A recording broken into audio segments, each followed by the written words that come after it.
who are joining. Exciting one for the this accelerator webinar.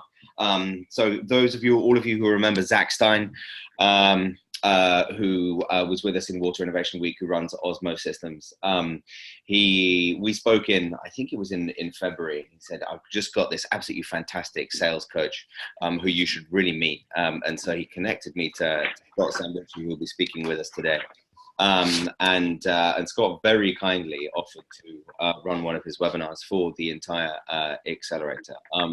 Scott's got a pretty storied sales experience, which he may go into himself. I always think it's a bit awkward reading out someone's bios, but no, nonetheless, he comes highly recommended, and we're really looking forward to hearing what he has to say on this session. So, Scott, without any further ado, over to you.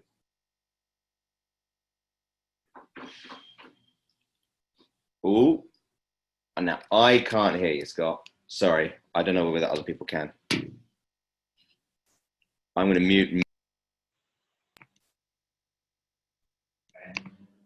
Sorry, Scott, you may have, it looks like you've muted yourself.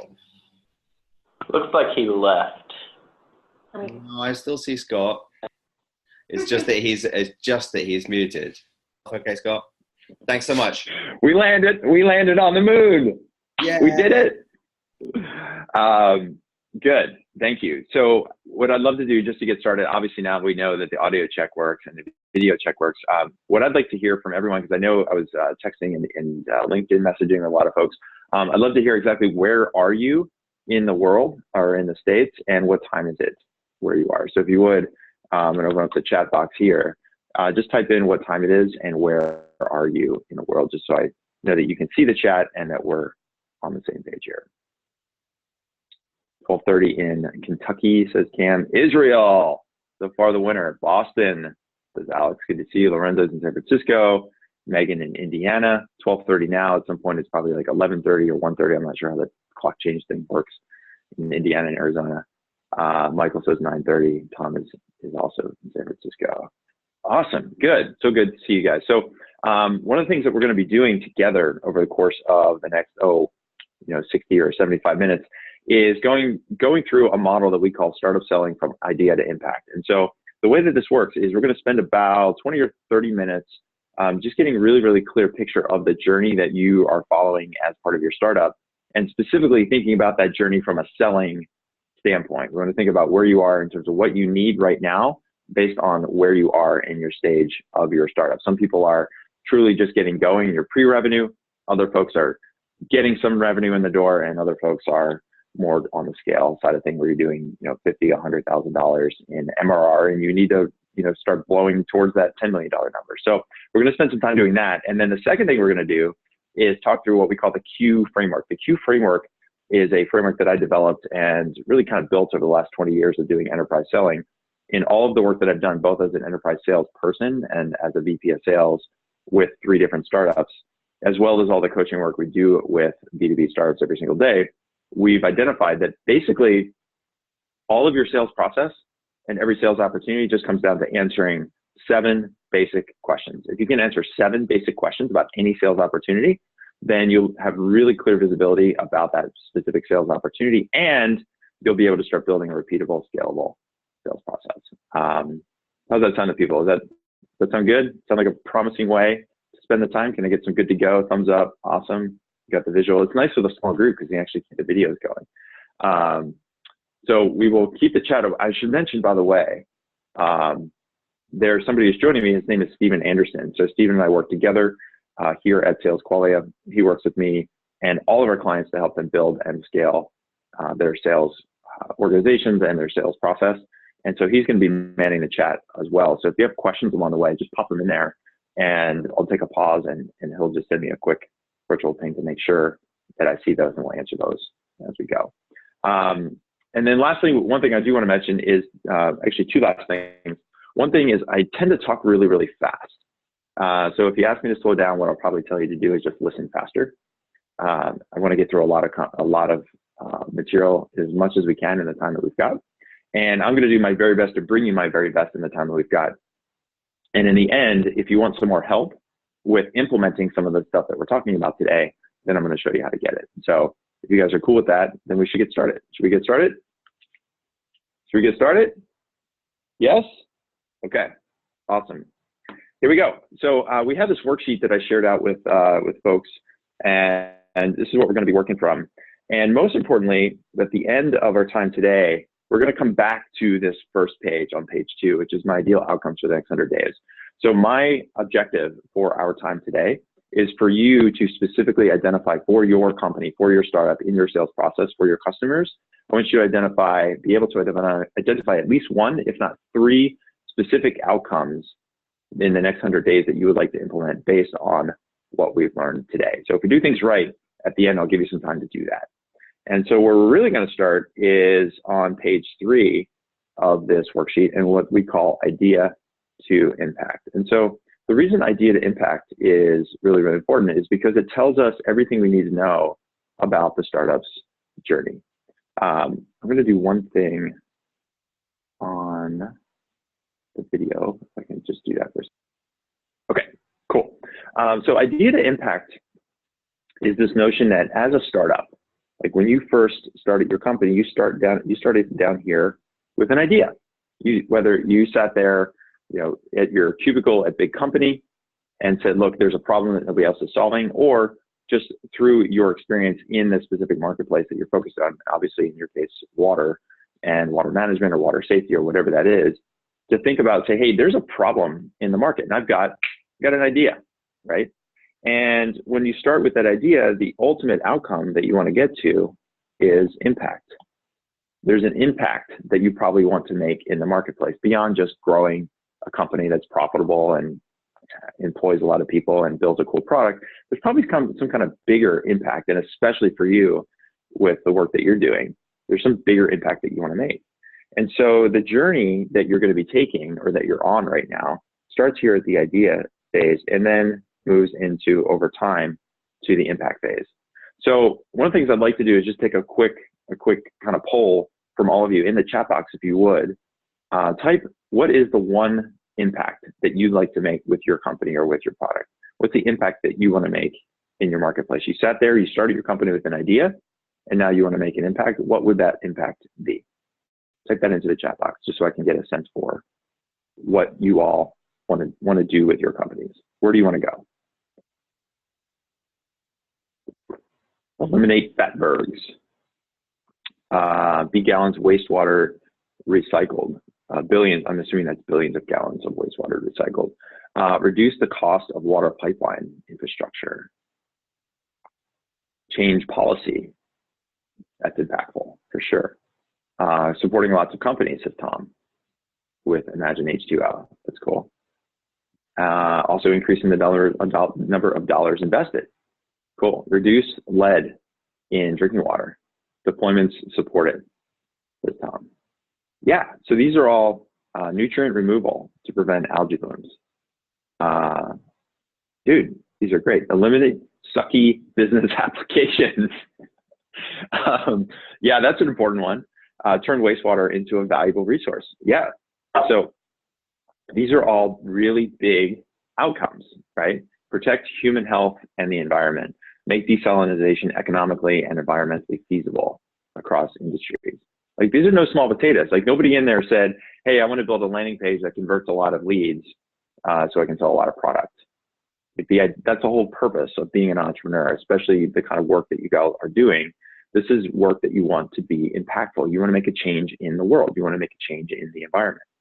And so when we think about the stages that you're going to go through, or that you're as part of this journey, there's basically what we've identified in our work with startups over the years is there's basically kind of 3 main stages that you're going to go through. So the first is what we call the startup stage, or the startup phase. The second is the ramp up phase. And the third is the scale up phase. And by the way, feel free to draw along just so that the learning burns in your brain as we're going along. And so if we kind of divide up these 3 stages into their own little divisions, we can start to dive into specifically, as you're on this journey from idea to impact, as you're on this road, there's a couple of obstacles, there's a couple challenges, there's a couple things you're going to need to learn and build in order to get from one stage to the next. And so in the startup stage, the very first thing that we've got to do is identify what we call problem product fit. So there's lots and lots of talk out there about product market fit. And the investors that I'm sure you're talking to always talk about, got to find product market fit. That stuff's important. But before you get product market fit, you've got to get problem product fit, meaning that you started with this idea. You found a problem that either is not being solved sufficiently or is not being solved at all. And you've built this early version of your product. And in a lot of cases, that early version of the product includes a lot of your consulting and a lot of your expertise, where you're just using your own product as a way to implement that solution. In other cases, it's actually a working prototype or a minimal viable product. And what you're trying to do is identify, okay, we found this problem and we built this product. Does the product solve the problem? And if it does, now you've started to validate, okay, our idea has some merit to it. It's almost like hypothesis testing when you first start your business. You're saying, I've got this idea, I see this problem, I'm going to build this product because I think this product will solve that problem. So before you get product market fit, you just got to make sure that the product fits the problem that you're out to solve. And that leads us to the next two parts of this journey that you're on, which is once you've identified this problem product fit, what you're really trying to do is just get your first customers and you're trying to generate your first revenue. And in the startup stage specifically, most of the time when we talk to enterprise B2B companies, there's this magic number of 10. And 10 meaning that you want to find 10 paying customers. 10 paying customers. And so why 10? Is there really any magic around 10? Not really. It's more about starting to identify whether or not the problem product fit exists for more than one place or more than one company. So is it a bespoke problem that just this one company has, or just this one region might have, or this one municipality? Or is it a problem that's more pervasive? And so by finding 10, sometimes it's 5, sometimes it's 15, sometimes it's 20. What we're trying to do is identify that, hey, this problem exists across multiple places. It exists across multiple organizations or multiple locations. And even further, what we've built, this product that we've built, is actually valuable enough to these first customers that they're willing to pay us money for it. It doesn't sound like rocket science, but it's actually one of the earliest places where most startups fail, because they don't understand and they haven't figured out how to get those first 10 paying customers. It's one thing to say, oh, we're going to do lots of free trials, or we're just going to explode the market, we're going to have lots of users, but it's something else to actually get somebody to pay you money. There's a thing that a guy named Anthony Tajan, he wrote an article back in 2011, I think, Harvard Business Review. He called it the penny gap. And as soon as you see it, or as soon as you hear it, you're like, oh, I know what that is. The penny gap is simply that. You're trying to cross that gap. You're trying to cover the gap between getting zero money and some money. And that's really the key hallmark of what you're trying to do in that startup phase. You guys with me so far? Is the pace good? We're good to go? Give me a virtual thumbs up. Good to go. A GTG in the chat. You guys tracking? You picking up what I'm putting down here?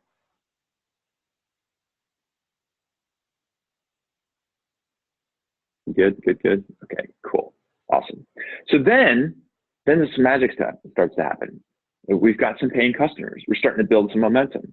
And with that startup phase, what we've basically done is we've proven viability. We've proven that, hey, we found this problem, we built this product, we found some customers, they're giving us money. Now there's some viability to our company, right?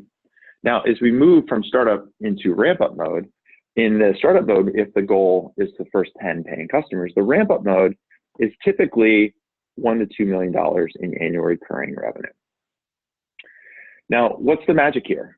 Where have you heard the $1 million ARR number before? Anybody have any conversations maybe with an investor or two? What do they tell you about the $1 million? Yeah, exactly, Cam. Investors, VCs, says Lorenzo. Exactly. All the time, says Megan. Right. And is it really about hitting $1 million, or is it really about something else? Because if you go to an investor with $900,000, but you have a really clear process and a really clear story about how you generate $900,000, does it matter that you got $900,000 or $1 million? Probably not, because what the investors really are looking for are what we call repeatability.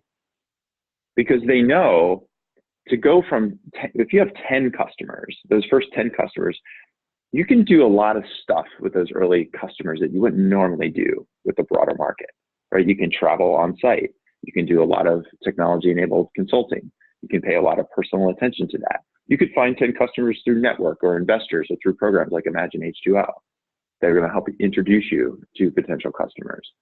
The problem is, that's fine to get going in the viability stage, but the problem is it's not a repeatable process. And that's why the investors say $1 million in ARR is the benchmark, because it's not about the revenue. It's they know in order to get that revenue, you need to have repeatability in your sales process. So what exactly does that mean? When we use the word sales process, what exactly does that mean?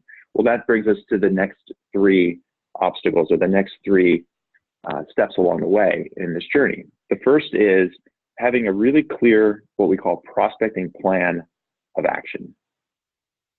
It basically says, look, every day, every week, every month, we're going to partake in these specific activities. And when we partake in these specific activities, that's going to generate leads. That's our prospecting. And so what are some things we could do as part of our prospecting plan of action, right? We could do LinkedIn. We could connect with people on LinkedIn and send LinkedIn messages. We could do ads. We do Facebook ads or LinkedIn ads. We could do SEO and get people to come to our blog. We could write white papers. We could go to conferences. We could have webinars like this where you're teaching people stuff. We have, executive conference calls that you could be running. There's probably 30 or 40 outbound email campaigns, cold calling, getting a referral system in place, working with partners. No shortage of ways that you could be generating leads. But what's important is figuring out how you at your company needs to generate leads.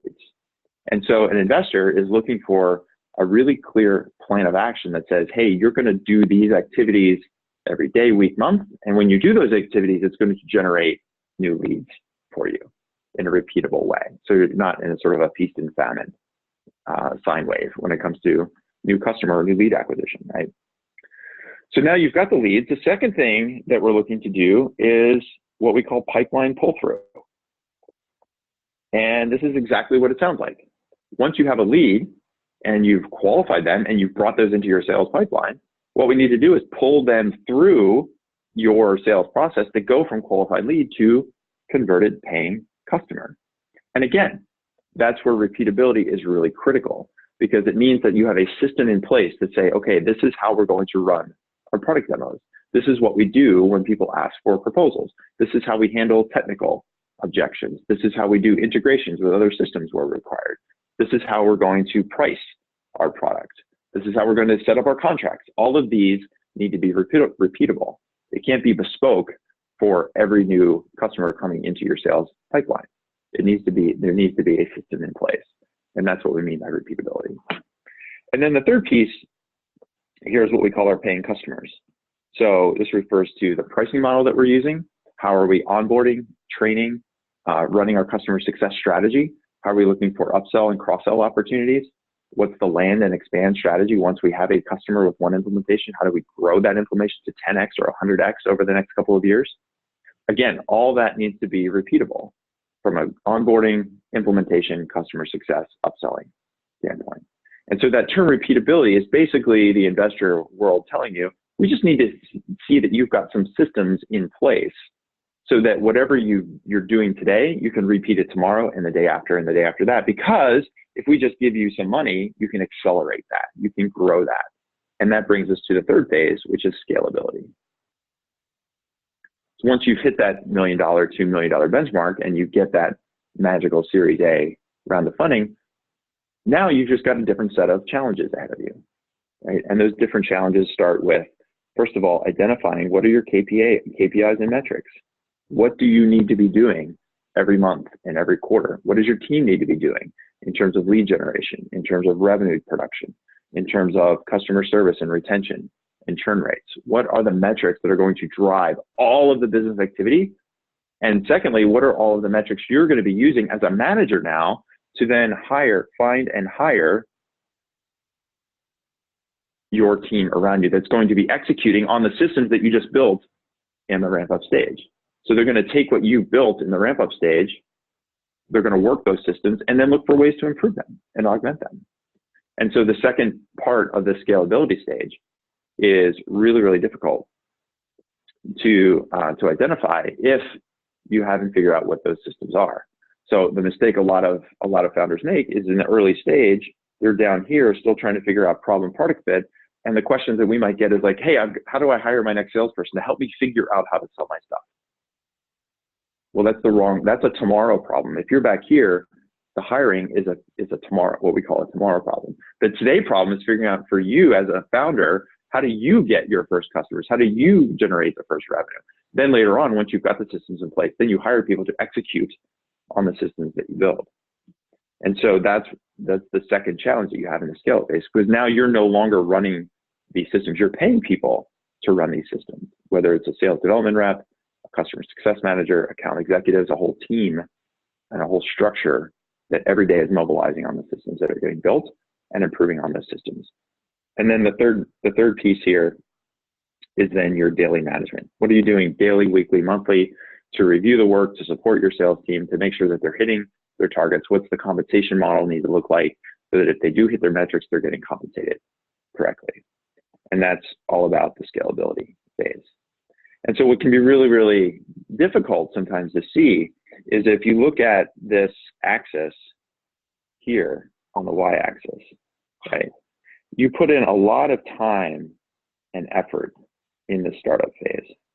Like you put in a Herculean effort to get the product out the door, version 1. It's a Herculean effort to get the first customers implementing and using your product. And you're doing all of this work over a long period of time. Sometimes it can take 2 or 3 years from idea to get those first 10 customers. And the output that you're getting is actually really small, right? But the good news is if you work through that stage, now for roughly the same amount of time and effort, that's why repeatability becomes so important, because now for the same time and effort, the gains actually get bigger. And then finally, by definition, when you start to scale your operations, putting in the same amount of time and effort, then you get to this place where the output is very big. And then now you're on that path to making the impact that you want to make. You become virtually unstoppable once you start hitting that $10 million. We usually think about scale up in terms of that $10 million plus in ARR. So let me just take a quick pause. And what I'd love for you to do is just take a moment and think about where are you right now in this journey, and what do you feel like is the biggest challenge that you've got with your startup? So regardless of whether you're in startup, ramp up, or scale phase, or somewhere in between, I'd love to know exactly where do you feel like you are right now, and what do you feel like your biggest challenge is in the next 6 months? Put that into the chat box. Love to hear from a couple of you. I'd actually love to hear from all of you.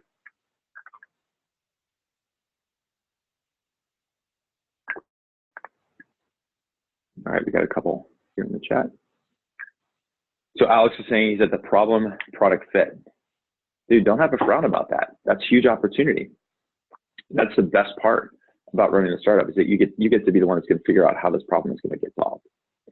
Tom is saying he's right in the middle of repeatability, the process element of pipeline pull-through. Cool. Michael is saying he's ramping. He's finding repeatability. So you've got some customers, you've got some revenue, and now you can learn. You take that learning and use that as a foundation to say, those are the kind of customers that we want to go after. These are the kinds of buyers that we need to be talking with.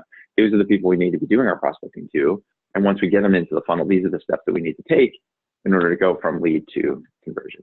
Dude, love that. We're going to talk a lot about that in a couple minutes, Michael. Is it Sibin? I hope I'm saying that right. He's saying revenue and prospecting. Megan saying top of the funnel demand generation. Cam saying he's on the way to getting 10 customers, a few in the bank. Good, that's great. Lorenzo saying paid pilots with customers. Yeah, those paid pilots can be really effective, both in the startup phase and also as good leverage in the ramp up phase as well. We'll talk about that in just a little bit. Daniel's saying getting to the first 10, he has a couple right now. Great. So you're at this wonderful place, which I'm going to talk about in a couple of minutes. But like if a lot of you are in this kind of startup phase or inching into ramp up phase, you have this tremendous luxury right now that you're never ever going to have again. Ready for this? The luxury that you have is you've only got to get to $1 million in revenue. Like never again in the history of your company's life will you be able to say comfortably, like, I've only got to get to $1 million in revenue, or I just got to get my first 10 customers. Because once you really start to make an impact, I mean, think about the IPOs that have happened recently. You've had Zoom and Uber and Lyft. Like these are companies that are doing millions and millions and millions, tens of millions of dollars, right? If they just miss their earnings estimate by a couple $1 million, everyone blows up. Whereas all you have to do is get to 1 million. So take some solace in the fact that all you have to do is get the next 10, or all you've got to do is get to 1 million. And then you don't have to worry about, then you can worry about later. But for now, just focus on now. Does that make sense so far? Are you guys good? Are we tracking? Is this helpful? Only getting worse from here, says Tom.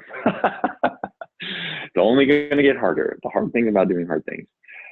So let's talk about that journey. So you're on this journey. You're going from idea to impact, and it all looks well and good. Like, I'll just follow this path, and it's almost like Legend of Zelda. I used to play Legend of Zelda a long time ago. You just like keep up leveling, right? Like different levels, you need different weapons. You go from the wood sword to the steel sword, and then you get a shield, and then you get all these other things you can use.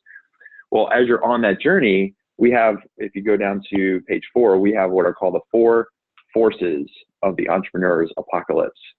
And so basically what this means is that as you're on this journey, we know that there's things that are pulling you down, they're pulling you back. There's things that are working against you, whether it's headwinds that you're feeling every single day, or it's some kind of exogenous shock that happens and something changes, whether it's around technology, or it's around the market, or it's around regulations, or it's around your customer base. And so I think it's really important for us to identify what are these 4 forces of the entrepreneur's apocalypse. The very first force that you're probably feeling every day is from your customers, or more broadly, the market. And so what do you, when you think about the forces that are working against you, what is the pressure that you're feeling from your customers? What is the pressure you're feeling from the market? Type a couple things in the chat box. What are some things that your customers are telling you every day? What are some things that your prospective customers are telling you every day as you're going out there and selling your product? What are some of the things that they're sharing with you that creates pressure for you and your company? I want to see it work before I buy. God, people, I'll tell you, more for less, cost.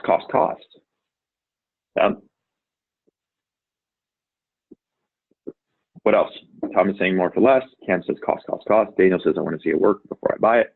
What are some other things you're hearing? What are some other pressures you're hearing? I need to see white papers with quantitative ROI, not informal case studies.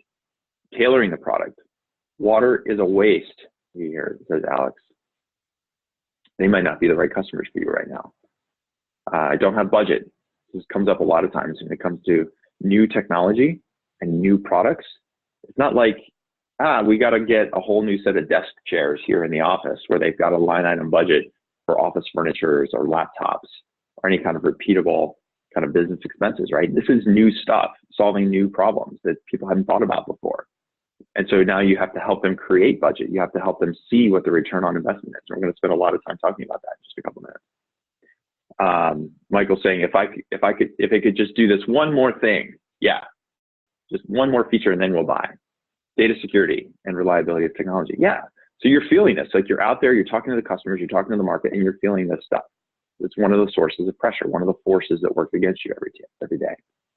So the second pressure we hear are from investors. We talked about this a little bit already, right? And what are some of the things that investors hear? What are some of your current investors? If you have investors, what are they telling you? And those of you that are having those whether it's a seed round or A round conversation, what are those investors telling you every day that creates pressure on you? What's the force that they're putting on you? What are some of the things the investors are telling you? Come back to me when you have $1 million in revenue. Yep, says Lorenzo. Too early, need revenue, says Cam. Yep. Ditto. Anything else? Sell more faster. like 3 directives: sell more, faster. Water's too hard. Yeah, do more faster, says Michael. Yeah, absolutely. So that's the second place you're feeling pressure every day as a company founder, as an entrepreneur. Right now, there's a third place. That's your team. What sort of pressure do you feel from your team every single day? What are some things that your team is telling you? What are some things that your team is not telling you that you know that they're thinking? You're out there, you're running this company, you've got a team around you, however big or small that team is right now. What's some of the pressure that you're feeling from your team?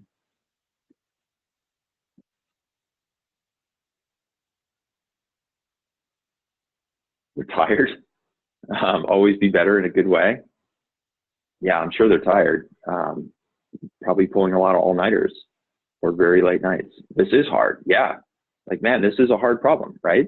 If it was easy, everybody would be doing it. Somebody would have solved it by now.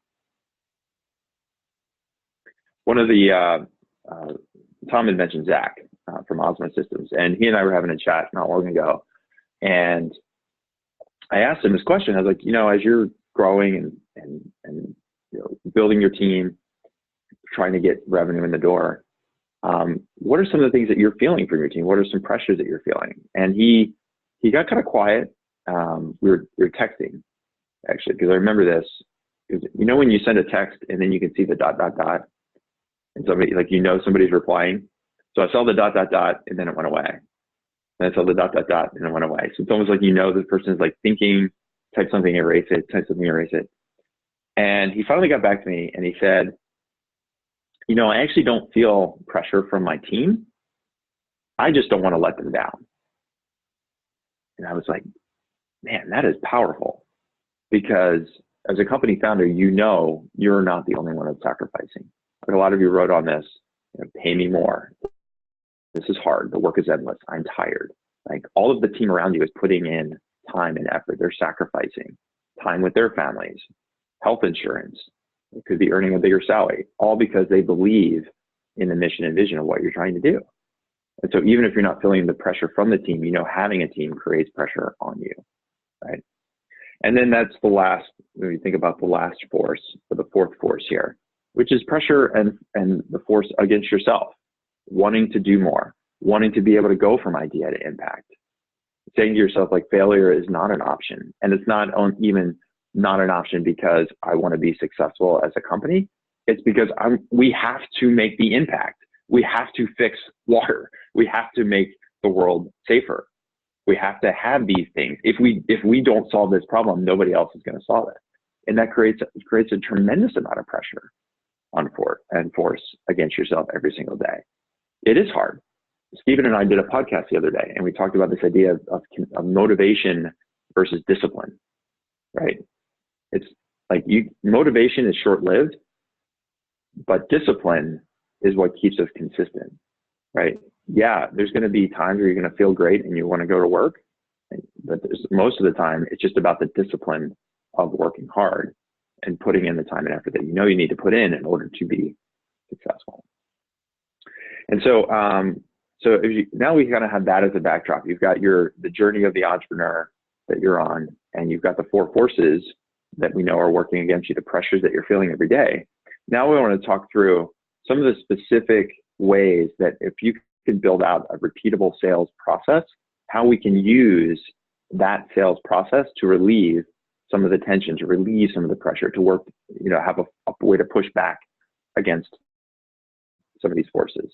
And so one of the things I like to do is just go down to, if you can skip down here and go to my page, let's go to page 8, which is the Q framework.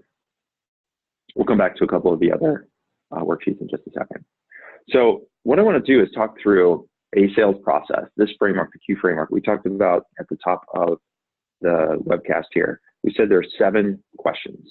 There are 7 questions that if we ask and answer these 7 questions, we'll have a really clear view of what's happening with every sales opportunity, and it'll be the basis for building a repeatable, scalable sales process, okay? So there are, as you can see, 12 boxes, 7 questions. It's all gonna make sense in about 20 minutes time. You guys with me so far? Can I get a thumbs up? Good to go? A yes? I'm going to take a drink of Turkish Delight, or was it Tantalizing Turkish from Phil's? Up, up, up. Good to go. Yes, says Megan. Thank you so much. All right, here we go. 7 questions. First question is, what problem are we solving? So every sales situation, every sales conversation, every sales opportunity always needs to begin with, what problem are we solving? Because if there's no problem, then there's no solution. If there's no problem, there's no sale. So people don't care about your products. What they care about is their problem. And the way to think about the problem that you're solving is to ask yourself, let me just add a page here.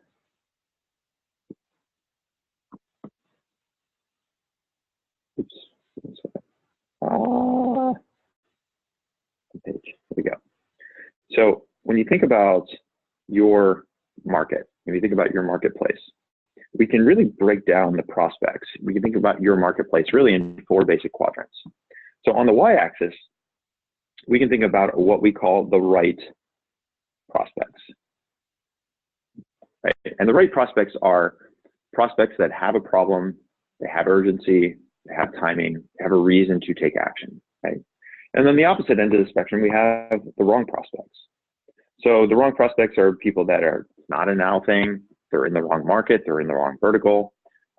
Maybe it's a low-level person in the organization that just isn't able to make a buying decision, and instead you have to talk to the people at the top of the organization. Those are the people that are the right prospects. So that's one axis that we can think about in your marketplace. The second axis we can think about is we have customers that are now, meaning they want to take action today or in the next 90 days. And we have people that are not now. So our job as sellers, our job from a lead qualification standpoint is to, which of these 4 quadrants do you think we should be focusing on? Should we focus on quadrant 1, 2, 3, or 4? Which quadrant do you need to be focusing on every single day? 1, 2, 3, or 4? Yeah, quadrant 3, says Michael. Absolutely, says Martin. Yeah, no trick questions here. And so this is fundamentally where I think you're going to save yourself a lot of time and effort, is just thinking through when you're talking with a prospect, when you're going out to your marketplace, identifying who is the right prospect and who is a now prospect. And that comes through some lead qualifications. And there's a couple ways you can do where you can identify who are the right prospects. And that brings us to the next, actually, there's going to be 2 questions in this box because they're related. So the first is which and who. And which, what we mean specifically is which segment of the market, or which niche, or which company type, or which government organization, what type of government organization are we going to focus on? Because it's absolutely critical that you stay really, really narrow as you're going in beginning your go-to-market operations. You've probably heard this plenty of times, which is, something to the effect of startups rarely die of starvation. They typically die of indigestion.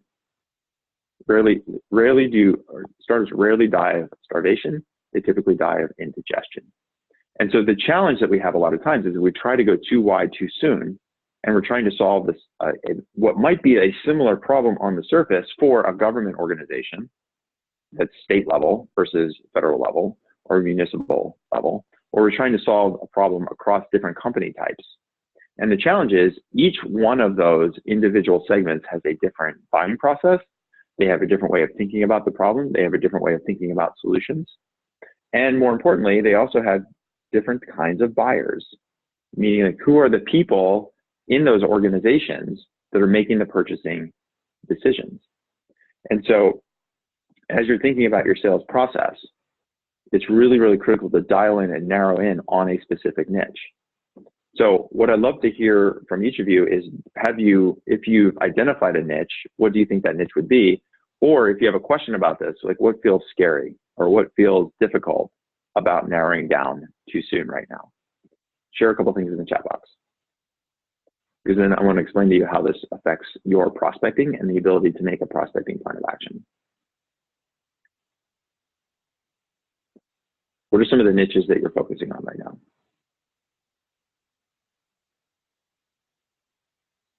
PV acid battery manufacturers, investor partners, state agencies and public water systems, urban water tech, trenchless contractors that focus on water pipelines, liquid waste haulers that are less than $100,000 a gallons per day, fat, oil, and grease backflow program managers, PowerPoint. Yeah, dude, you all are doing much better at this than most people do.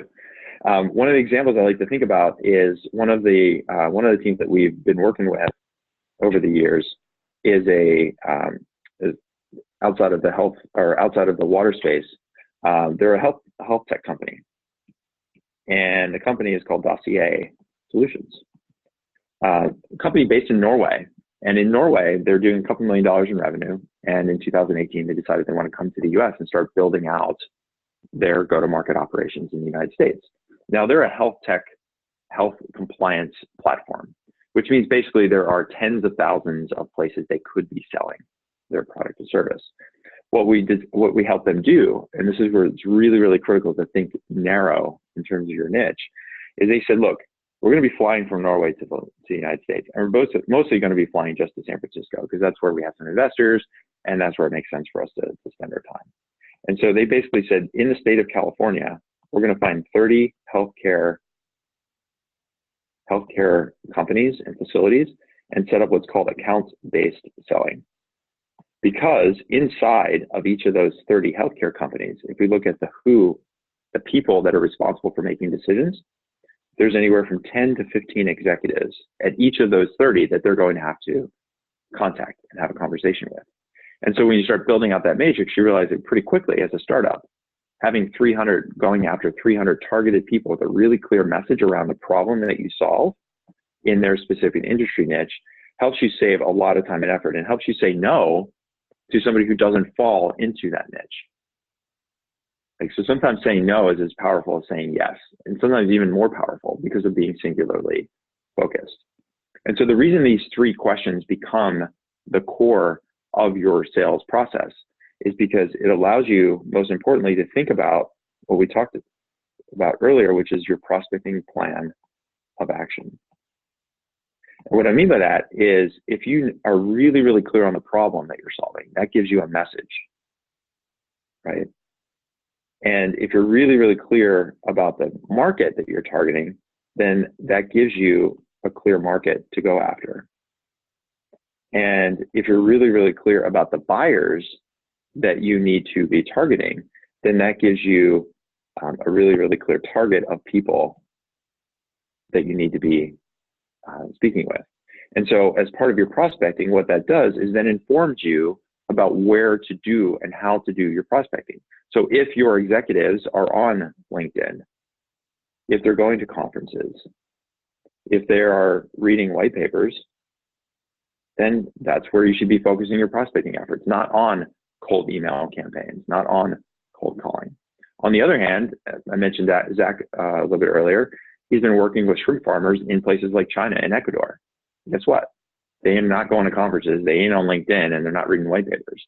So he's had to get on WhatsApp, and he's using WhatsApp as a way to communicate with these shrimp farmers internationally. But because he's been really, really focused on helping really specific types of shrimp farms in certain parts of the world, then that allows him to know exactly where to spend his time and his effort when it comes to prospecting. So these 3 questions really are the basis of helping you to direct from going really, really wide to really narrow around the message, around the segment, and around the buyers. Does this make sense so far? Is this useful? Maybe take a quick pause. We've covered a lot of ground so far with talking about idea to impact. We talked about the 4 forces, the 4 pressures. Now we're digging into your sales process. So if you think about a specific sales opportunity, right now today, if you looked at your sales pipeline, you said, hey, here's my CRM, whether you're using Pipedrive or Salesforce or even just a spreadsheet, it says these are the 20 deals that I'm tracking right now. Would you be able to go to those 20 deals and say, hey, they've articulated to us, this is the exact problem that we're solving for them? Or was it a lead that came in because they came to your website and filled out a demo form? Or was it an introduction and a referral for somebody that said, hey, we'd love to check out your technology. We heard great things. right? So there's no shortage of interesting conversations that you could be having. Our job on the sales side is to filter out the interesting conversations from people who are actually interested in buying. And that goes back to this idea of having a focus on the right prospects, the people with the problem that we solve in the market segment that we can focus on right now, and that are the key decision makers. Those are the right prospects that are ready to take action now. Does that make sense? So this is the first place we want to start, is getting clear on the problem, on the segment, and who are the buyers. So then the next line down, the next row down we want to go to is then tackle the next couple of questions in the Q framework. The next one is when and where. When and where. And so when and where specifically, this is about managing your deals, managing your pipeline, keeping control of your sales process. So the when here is thinking it as when is the next step in the sale. And the where is saying what stage are we in? Is this early stage, middle stage, late stage sale? Let me talk about these two pieces, because this is all about keeping control of the sales conversation. Okay. So when is the next step? Anybody ever been on a product demo and it's gone famously well? You're like, man, I'm crushing this product demo. It's going awesome. And the other side seems really excited. And then at the end of the demo, they go, wow, that sounds really cool. Let's circle up here and we'll get back to you in a couple of weeks. Or, hey, this looks really great. Could you send us a proposal? And then you spend hours or days crafting a proposal, and then you send it to them. And previously, in the first couple of weeks of the interaction, they were replying to your emails, replying to your calls. They were excited for the demo. They couldn't wait to see it. And then as soon as you send the proposal, they just disappear. You're like, what the hell happened? I thought we were friends. Yes, I am psychic, Lorenzo. I've done this a few times. Someone says this sounds familiar, right? And see, the thing is, it's not their fault. It's our fault, because we didn't keep control of the sale. And so what I mean by that is, in every single sales situation, we need to do what's called future pace. Oops. Future pacing. So what I mean by that, I'm going to give you a really, really simple meeting framework that you can use for every single one of your sales meetings.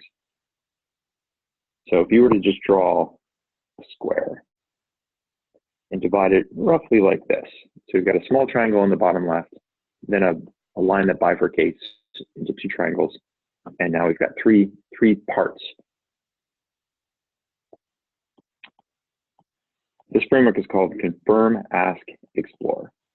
So for every single one of your sales meetings, I want you to imagine or visualize that this box is all of the time that you have set aside for this meeting. So if you have a 30-minute meeting, that box represents 30 minutes. If it's a 60-minute meeting, the box represents 60 minutes.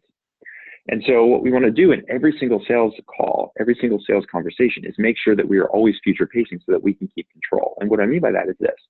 So if we divide up, well, we just divided up the square into smaller parts. So if you think about the first 10% of a meeting, what we're going to do here is confirm information and confirm next steps after this meeting, even before it starts. So for example, if you're doing a 60-minute product demo, you have 60 minutes set aside. We don't have to spend 59 minutes clicking through the web or clicking through the product or showing how the product works. Well, here's the product, move this thing, it attaches over here, this is how it works, right? Instead, what if you start off every meeting and said, listen, I know we've got 60 minutes set aside to look at the product. Really excited to show it to you. Can't wait to talk through how this product is going to solve all the problems that you've already shared with us. So one of the things I want to do first is just make sure that we're really, really clear about what your situation is right now. So I just want to recap a couple of the key notes that I've got from previous conversations we've had.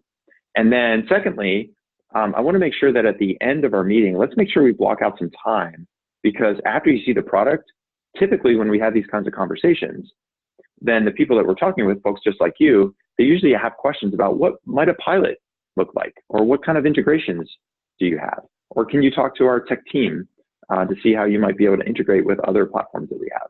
And so we always want to make sure at the end of this conversation that we're just blocking out some time to talk about next steps. So what you've done, you've already future paced and said, hey, at the end of this meeting, we're going to do this and this and this. We're going to talk about pilots. We're going to talk about integrations. We're going to have a conversation with your tech team.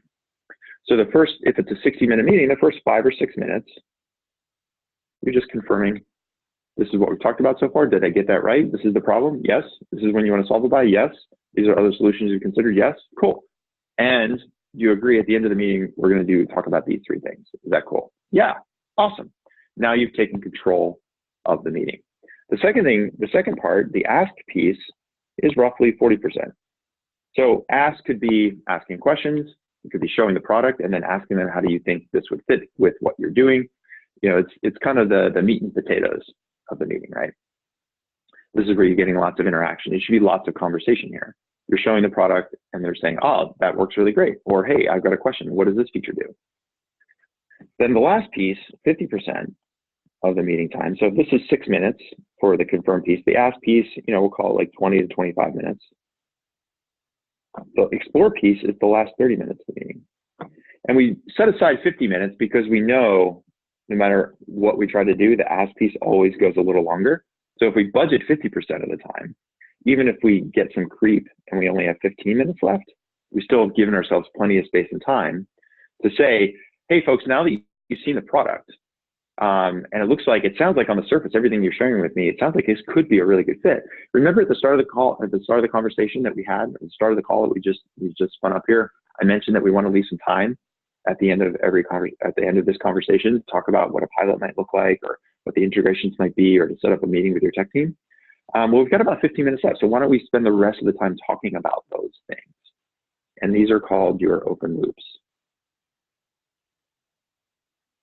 And so if you use this framework, this will give you control of the sale because you'll always know what the next step is. And so too often we, as sellers, we don't have a process for selling. And so what that means is we're at the mercy of the buyer's process for buying. And we know that our buyers probably don't know how to buy our stuff. So if we're trusting our buyers to know what to do with this thing that we're showing them, they're like, wow, this thing is really cool. I don't know what to do from here, because I've never bought anything like this before. We don't have budget for this. We hadn't accounted for how we were going to solve this problem before. But now that I've seen it, I can't unsee it and I want to do something with it, but I don't know what to do. So it's our job as sellers to help them see what that process should be. So we need to have a process for selling, or we're at the mercy of the buyer's process for buying. And so this idea of future pacing and knowing what those steps are, we talked about way up here, right? The importance of pipeline and pipeline pull-through. This is what your investors want to see. They want to know that, hey, once you have a qualified lead, you know how to pull that deal through to action. You know how to pull that deal through to completion so you can get that conversion, right? So that's the when piece. The where piece is just simply pipeline management. It's knowing the difference and the metrics to say this is a qualified lead. This is a lead that's still evaluating options. This is a lead that's actually pretty serious because we're answering a bunch of questions and resolving concerns. And this is a lead that's ready to implement. So if those first 3 questions, the what, which, and who, answers your prospecting plan of action, the when and where answers how to build your pipeline pull-through strategy. Once you have your steps in place and you know how to get a deal from lead to convert it, now you'll have a repeatable process for selling to your target customer. Make sense so far? We doing okay? Told you we're going to cover a lot of ground pretty quickly. All right, we go on. 2 more questions to go. Here we go. So the last 2 questions, this is where things get real, right? Because this is all about converting those active deals to paying customers, right? And there's 2 things we've got to do if we want to get somebody who's interested to action. The first thing we've got to do is answer why. And specifically, why are they going to buy from us? How do we position what we do as a return on investment? So if you're hearing things like, we don't have budget, it sounds like it costs a lot. That seems expensive. What your customers are actually telling you is, I don't see what the return is that I'm going to get. Even better, if they're telling you that, what they're hoping you'll say is, hey, I can help you do that. I can help you see that. I can show you that return on investment. So as sellers, it's absolutely critical that we show our buyers what that return on investment is going to be. And the way to think about that, and this is going to be different for every company, there's basically 4 ways to think about ROI, right? So some products help generate new revenue. So the value proposition here is, hey, you're going to buy our product, and when you buy our product and implement it, it's going to help you create more revenue. You're going to earn more money, right? And the opposite of that, of course, is reduce cost. So, hey, if you use our product and you implement it successfully, it will help you reduce cost. And that could be measured in dollars or percentage, right? There's 2 other ways. One is to increase efficiency. So, hey, if you use our product, that will help you become more efficient in your wastewater management system by X%, or it's to reduce risk. So, hey, if you implement our product, it's going to reduce the risk of having lead poisoning agents in the water supply. And so it's our job as sellers, again, it's our job to be in control, and it's our job to introduce this as part of the sales conversation to say, look, now that you've seen the product and it looks really cool, the next step in the process is for us to do a mutual evaluation to make sure that if we were to implement this product, if we were to implement this solution, how are we both going to know that you're going to get the outcome that you need? So one of the things we want to do as part of the sale is dig into this. Don't expect the customer to know how they're going to get ROI from this. It's our job to show them. It's our job to lead them. So whether that means doing a cost benefit analysis alongside of them, if it means partner with them to get some data and do some analysis around that, it's our job to be able to present the story that says, hey, yeah, our product costs, you're going to spend $100,000 for our product, but you're going to get back this in return in terms of efficiency or cost reduction or risk reduction, right? And then finally, let's say we get a really clear story around the ROI. The very last thing we have to do is answer how. And the how question is, how are we going to deliver? Because if you think you're scared in the sales process, imagine what that person on the other side is feeling. Because you've gotten to this point of the sale, dude, they want to believe. Like, they've got a problem. They've invested the time to learn about your product. They've invested the effort to do an ROI analysis. They've let you talk to their tech team about integrations. They've done all of that work. They want to sign. They want to go forward, but they're freaking scared. And the reason they're scared is that it's not they don't want to trust you, it's that they can't trust you because you are a startup. So it's our job as part of the sale to show them how it's going to work. How are we going to deliver for them?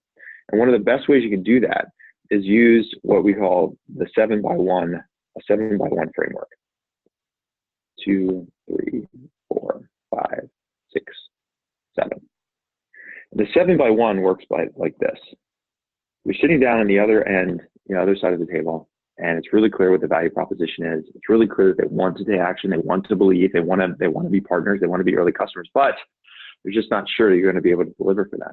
And you say, well, look, totally understand you might have some hesitation here. One of the things we found is that if we can give you some more confidence about how we implement with all of our customers and how we're going to implement with you to get these results that we're talking about, that might give you, a lot, might give you the ability to move forward. So do you mind if I talk about what we call our 7x1 framework? And your prospect will say, 7x1, what's that? I've never heard of that before. And you say, well, look, 7x1 is really, really simple. We think about our implementations in terms of the first time horizon across the entire year. So what I mean by that, the first one is the first minute. So listen, Tom, if you were to say to me right now, look, we're ready to go forward, we want to do this, or go, then the very first thing I'm going to do is pick up my phone and I'm going to text our CTO and let them know that they need to open up an instance to make sure that we start flowing data into your implementation. Or the very first thing that I'm going to do is send a text message or call my VP of engineering to let them know that the units that need to get produced, we need to make sure that they're on track because you're going to buy 25 of these units and implement them in the next 4 months. That's the very first thing that we're going to do. Now, the next one means in the first hour. So after you tell me that you want to go forward, and after I tell my VP of engineering that we need to have 25 units produced in the next 4 months, The next thing we're going to do within the first hour is I want to set up a meeting with your implementation point of contact, because I want to make sure that we have a time on the books for the next 2 days to talk through all of the steps that need to happen as part of an implementation plan so that this implementation goes really well. So that's what we'll do in the first hour. Then by the end of the first day, we're going to have that meeting booked. And the next thing I'm going to do by the end of the first day is give you a schedule, a production schedule of exactly when those 24 reports or those 25 units are going to be produced. Because remember, I said the very first thing I'm going to do is text my VP of engineering. He's going to produce a report, and we're going to give you an exact production schedule. You'll have that by the end of the day today.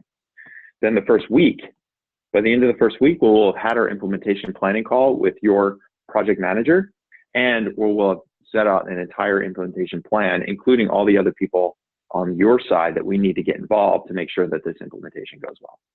By the end of the first month, we're going to start with the first couple of units to get those up and running, just so we can make sure that the implementation plan we put in place is working. By the end of the first quarter, you and I are going to sit down and do a quarterly business review, because we will have had all 25 units in place and operational. We're going to have data and reports and dashboards to show you how effective this has been so far. And by the end of the first year, we're going to be looking at how do we expand from the initial 25 units to 250 units.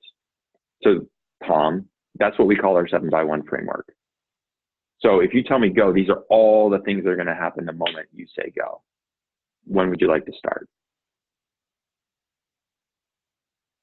So I would challenge you right now, leave this call. If you don't do anything out of this call, go to your team and say, hey, we're talking to these 10 companies right now. They all want to go forward.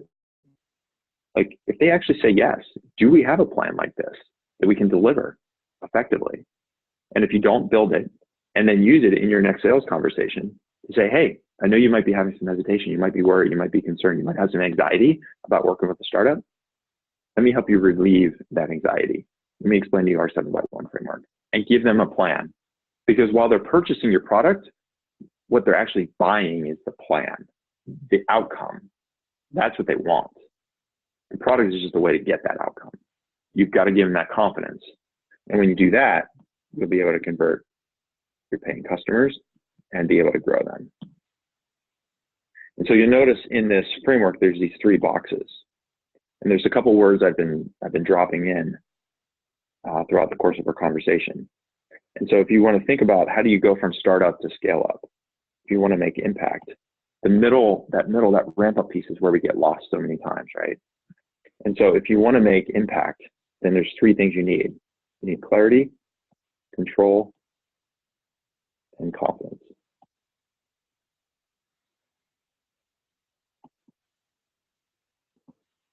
And what I mean by that, if you look at your prospecting, okay, you're really clear about the problem you solve, and you really specifically focus on a certain niche, and you know exactly who you need to be talking to. That gives you a lot of clarity about where you need to be spending your sales time, and it gives your customers clarity as to why you're spending time with them. Right? The customers that you're targeting, if you're really specific about the problem and the target and the buyer, when you talk to them, they know you're talking to them, not at them. You're not just spray and pray, hoping that something lands that makes sense to them. They go, oh, you're talking my language. I need this thing. It's really clear to me why we're having this conversation. It's really clear to me why we're meeting here at this conference. Right? The when and the where, as we talked about, this is about control. When you know what the next step is, if you're able to evaluate where things really are in your sales pipeline, that gives you control of the sales process. And finally, when you can show your customers why they're going to buy from you, what the ROIs they're going to get, and how you're going to deliver for them, it gives you confidence to charge the price that you deserve to charge based on value, not on cost. And it gives your customers confidence to take action, because this is what's keeping them from taking actions in most cases. They're just not clear on what they're going to get when they buy, and they're just really confused and a little bit worried about what's going to happen if they say yes. So if we can answer these questions for them, that's going to give them confidence to move forward. So those are the 7 questions. What problem are you solving for which segment, and who are the buyers in those companies? When is the next step? Where are you with the sale? Why are your customers going to buy from you, and how are you going to deliver to them? If you can answer those 7 questions for any sales opportunity, you have a very high probability of converting them. And if you can do that for every sale that you have. Now you've got a repeatable process to hold yourself accountable around every sale and hold your future sales team accountable. Because if your sales team comes to you and says, yeah, I think this deal is going to close in the next 3 months, you're like, cool. Can you answer these 7 questions? You'd be really surprised. If you go do this in your own pipeline and try to answer these 7 questions in the current deals, I'm willing to bet there's probably at least a gap or 2 here. You haven't talked to ROI, or you haven't gotten really clear on the problem, or you haven't talked to all of the decision makers that are going to be involved with making the purchase. And so that would be my homework assignment to you, is to say, look, here's a framework you can use to evaluate the active deals. And that alone will help you identify what the next step should be in those sales conversations. So I'm just going to pause here. I know we've covered a lot of ground. We've got about 5 minutes left. One of the things that I wanted to mention is I mentioned at the very start of the conversation that I was going to do everything I could to bring you as much as I could in the time that we have. And then at the end, if you wanted to get some more help, then I would give you the opportunity to do that. And so Stephen was with me earlier. He had to jump onto into an Uber and get to the airport, but he posted a link. I'm going to repost it in here. We offer what are called scale sessions. And so a scale session is really, really simple. The way it works is you book a time with us, and what we're going to do is ask you a couple quick questions ahead of that call. Tell us a little bit about where you are with customers and revenue, what problem are you solving, who are you targeting. And then in that call, we're going to pull apart your prospecting, your pipeline, your pricing model, how are you doing conversions, and identify specific gaps, and more importantly, give you some really specific strategies that you can use to implement right away with your company.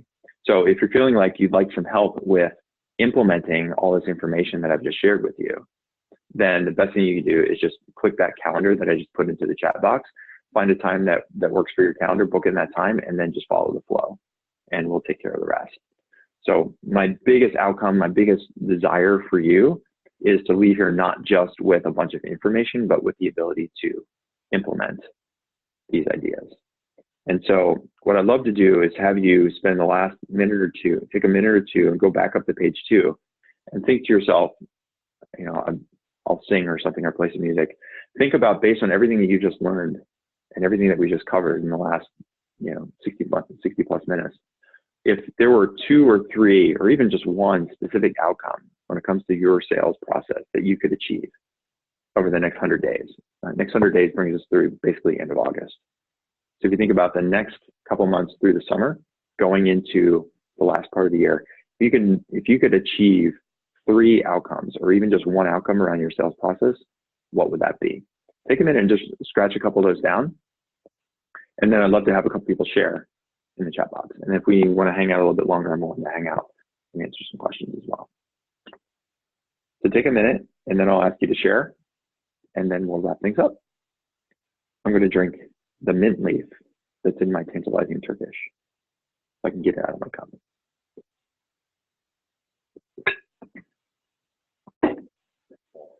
So just take a minute, think about everything we've covered from idea to impact. Are there certain obstacles in your way that you need to figure out? Is it unlocking the penny gap, for example? That might be your ideal outcome.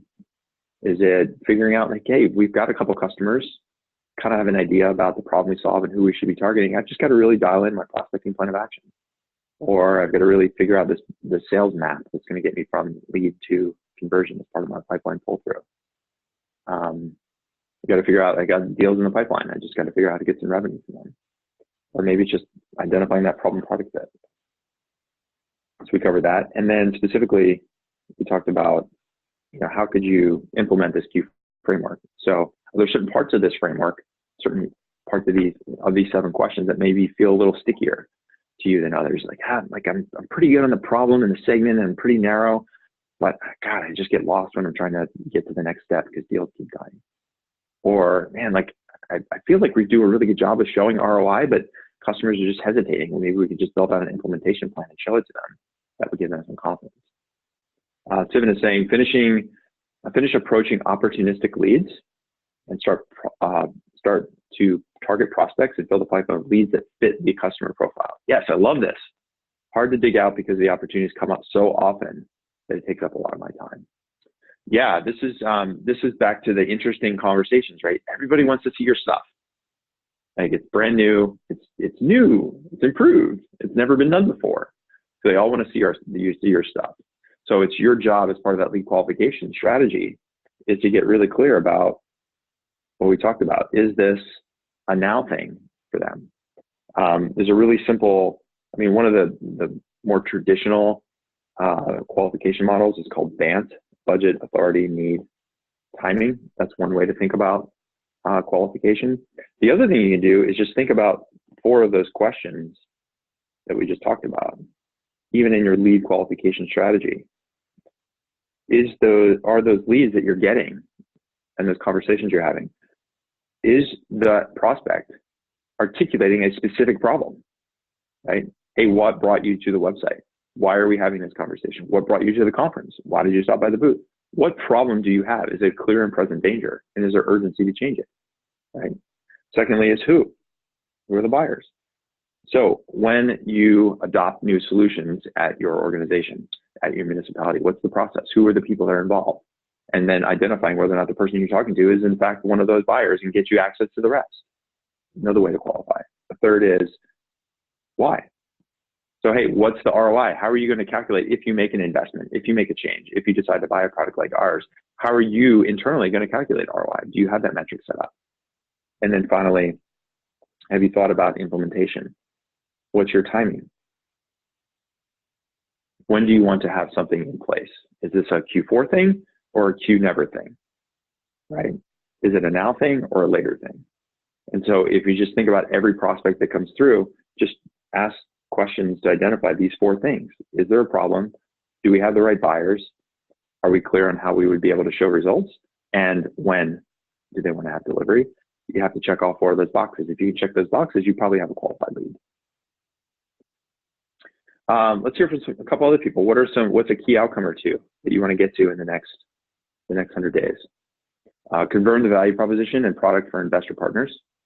Cool. Love that. Yeah. Sign up 5 to 10. I think there's a third coming. I can feel it.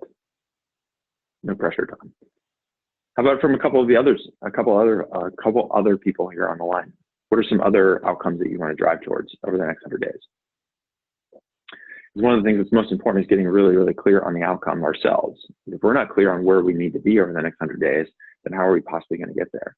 So the more specific and tactical you can be, then the easier it is for you to hit that goal, and the easier it is for us to help you out. So if you decide to, and I would definitely encourage you to take advantage of the scale session. It's something we do pro bono, by the way. This isn't like a link to a payment page. This is just something we're doing for the folks here on this call. Book in that scale session, and then let's help you figure out what is the ideal outcome for you and what are the gaps that you need to fill in order to get to that ideal outcome. Dude, that's great, Steven. Glad that you just signed up for the scale session. We're looking forward to it too. Yeah, appreciate your time. So what else? What else do we got here? Anybody else? Let's share a couple more outcomes here before we wrap up. And also, if you have any questions on anything that we've covered, I know we're coming up here at a quarter till the hour. It's been 76 minutes since we officially kicked off. Yeah, I could keep going. So like I said, we can go 4 or 5 hours if you want to. Cast a line instead of a net. Even better, spearfishing. But yeah, absolutely. Cast a line instead of a net. You need to know what bait to put on that hook, right? If you're trying to catch trout, let's not use worms, right? You need, I think, corn is a really good bait for trout. I'm not much of a fisherman.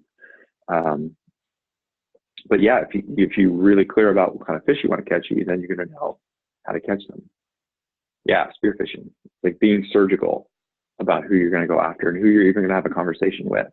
The last startup I worked with was a company called Blend. They do enterprise software for lending companies. And so in my time there as head of sales, we chose the top 100 lenders in the United States to focus on. Now there's 8,000 mortgage companies that could have purchased our product. But we chose at the beginning to only target on the top 100 because of the mission of the company. We wanted to make an impact in the mortgage marketplace. to avoid the crash that happened in 2008, 2009, to make it easy and delightful for consumers to apply for a mortgage. And we knew the only way we were going to make that big impact was to get a few of the big companies like Wells Fargo and US Bank and First Republic to actually use our product, because if they started using it, we knew the rest of the market would follow. And so it took a lot of discipline to say no. We get inbound leads all the time from people that didn't fit that profile. And the sales guy, me, I wanted to sell it, but our CEO, Neem, was like, no, man, they're not in the top 100. We can't sell to them right now. And it took a lot of discipline, but it really paid off. All right. So what about CRMs and managed conversations? Whatever CRM you use, the best CRM is the one you actually use. It doesn't really matter what it is. What I would say a pretty good lightweight CRM is there's one by HubSpot that's totally free. It does all the basic stuff you need, like log tasks, log conversations automatically, that kind of stuff. I wouldn't worry too much about it. Pipedrive is one that I've seen a lot of people use. It's pretty easy to use as well. I don't think we need to invest in a lot in a CRM. Down the road, you can, figure out Salesforce and all that stuff. The most important thing is just make sure it's something that you're using every single day.